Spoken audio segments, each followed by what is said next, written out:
Good evening. My name is Martin Hurcombe, and I'm a reader in French Studies at the University of Bristol in the Department of French School of Modern Languages. I'm going to talk very briefly, no more than 10 minutes, I've been told, about Au Revoir Les Enfants. I'm not going to talk. I want to talk particularly about the sort of the cultural importance of this film and the historical importance of this film more than anything else. Louis Malle, the film's director, is not associated with any particular cinematic school. I suppose in terms of his age, he belongs to the generation of the Nouvelle Vague. François Truffaut admired his work, but he doesn't really take too much stylistically from that particular movement of the 50s and 60s. Neither does Au Revoir Les Enfants, which came out in 1987. Neither does it sort of belong to the sort of the dominant cinematic genres in France in the 1980s. It doesn't really sort of quite fit in with the sort of heritage cinema of Jean de Florette and Manon Dessources, and it doesn't at all resemble the sort of cinéma de Luc of Luc Besson and other directors of that era. So it's quite an individual work, and I think it's probably it's most important in terms of its cultural and historical impact upon France. It was released, as I said, in 1987. It won the prestigious Palme d'Or at Cannes that year.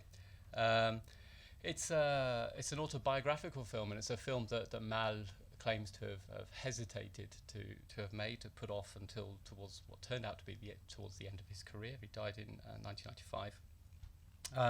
And it's set in the final year of the Second World War. It tells the story of the friendship between two boys in a Catholic boarding school, Julien, and the new arrival, Jean, who, as it says on the poster outside, so I don't think I'm giving too much away here, is a Jewish boy who's being hidden by the school's head teacher. The film, in terms of its historical importance, appeared at a moment when France was beginning to discover its part in the Holocaust. And following nearly 20 years of where filmmakers and writers and historians had challenged dominant ideas about France's part in the Second World War. Obviously, the defeat of 1940 was hugely traumatic for the French, and collaboration under Marshal Pétain was designed initially as a way of trying to come to terms with the trauma of occupation, but it was also rapidly became apparent this was a way of blaming certain sectors of society for what was perceived to be their part in the defeat of France, and a distraction from the fact that it was really a military defeat. So when the Germans were defeated and the Allies emerged triumphant from the war, it was important that France reinvent itself.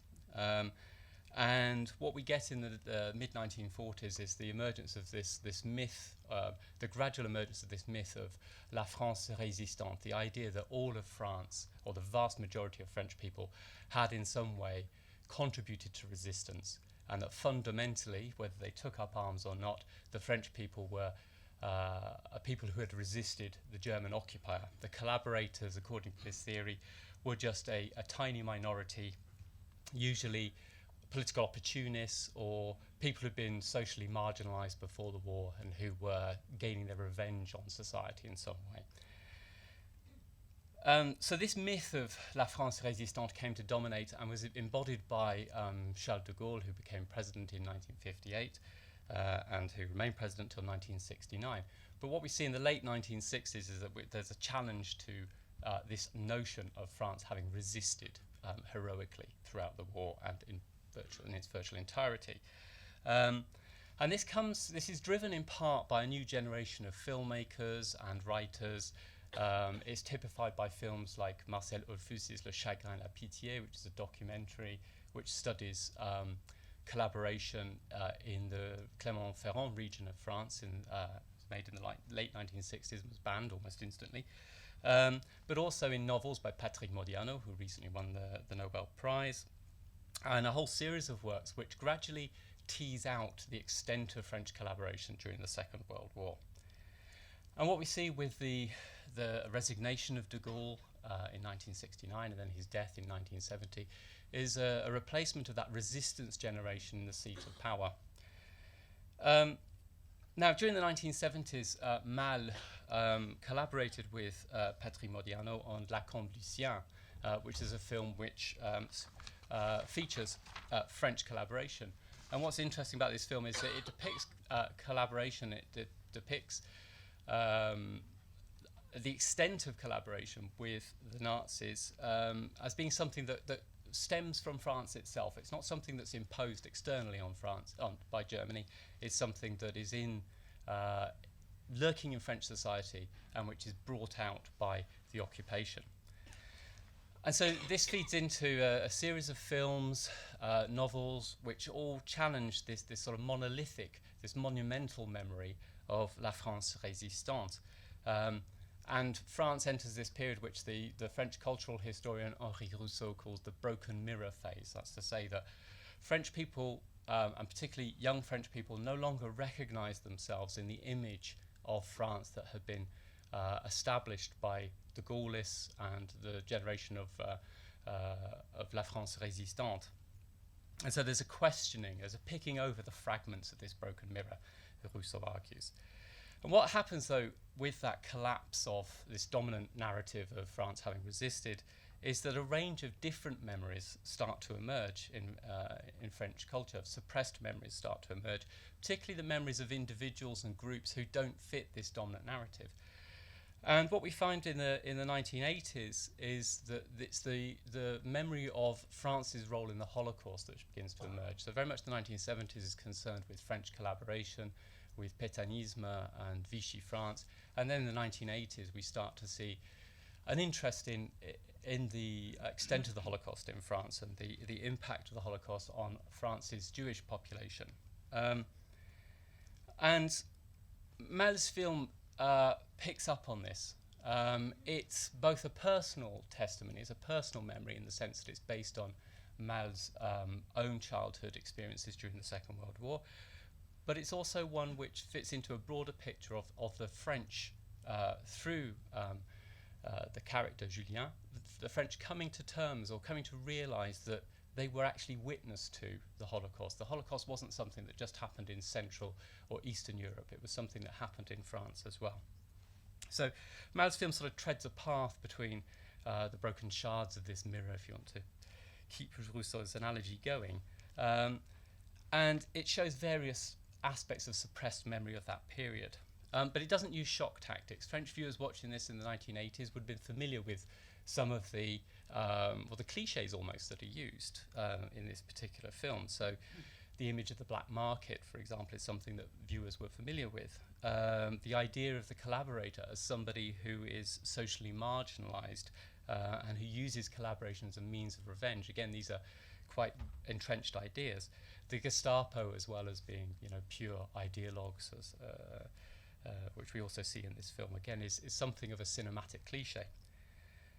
But he simultaneously complicates the French memory of the war. We don't have any reassuring images of armed resistance fighters in this film. It also introduces the idea of the juste, that's to say individuals who, through their own moral conscience, decided to oppose deportation of Jews, to fight back in some way, not in some sort of grand public gesture, but in the small gestures that we see in this film. It also depicts everyday anti-Semitism in France. So although we see, a very traditional image of the Gestapo in this film, we see an ascending scale of anti-Semitism into which the French population feed. We see that anti-Semitism was fairly evident in French society, and if you look at any of the right-wing newspapers from France in the 1930s, anti-Semitism was evident on a daily basis in France at that time. It also suggests the extent of self-interest and self-preservation that motivates individual actions. So it very much focuses on individuals and individual choices. And this causes the spectator to ask questions about individual conduct and the responsibility of the individual at times of war. So the end result is a film that is deeply morally ambiguous. It suggests a French society that is also fractured, that is divided against itself at this time. So again, complicating this notion that France was united as a nation during the Second World War. But it doesn't point the finger accusingly. It's not a judgmental film. It's not didactic in any way. It raises doubts in the mind of the viewer by showing a range of reactions to the occupation. So it's a subtly destabilizing experience would probably be the best way of qualifying it for how French viewers saw it in the 80s. And that's because it refuses, as I said, the grand narrative, the overarching story which explains everything and offers a reassuring myth to the public. And it does this by focusing on individual stories, while suggesting a broader picture of society into which these stories fit. But it's also a film about childhood and coming of age. It traces Julien's growing awareness and discovery of the adult world and its messy compromises. We see the failings of his parents' relationship, or they're alluded to in the course of the film. And we see the acquiescence of adults before what we would consider to be morally objectionable in the name of survival. And ultimately the film is also a film about pain, loss and separation, which is an experience heightened by war, but which is fundamental to all human existence. In the focus on the friendship between Julien and Jean as well, we also see a celebration of cultural encounters and of multiculturalism. And this is reflected, for example, in the showing of the Charlie Chaplin film, The Immigrant, in the middle of this film, and also their shared discovery of jazz. This is one of the few scenes in the film where we actually hear any music. There's a very muted tone to the film. There's very little in terms of musical score. The colours are toned down, and then we have this burst of jazz improvisation in the middle of it. I think it's jazz anyway. I'm not a jazz specialist fan. So for these reasons, then, just to conclude, it's a film that is more than a war film. It's a film which is much more than just part of that long history of France trying to come to terms with its part in the Second World War. It's a film about friendship, about childhood.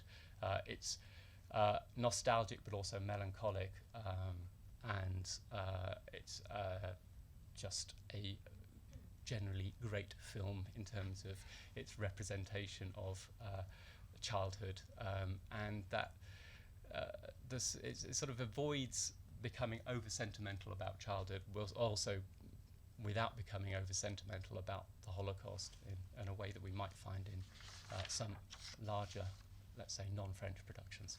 Thank you.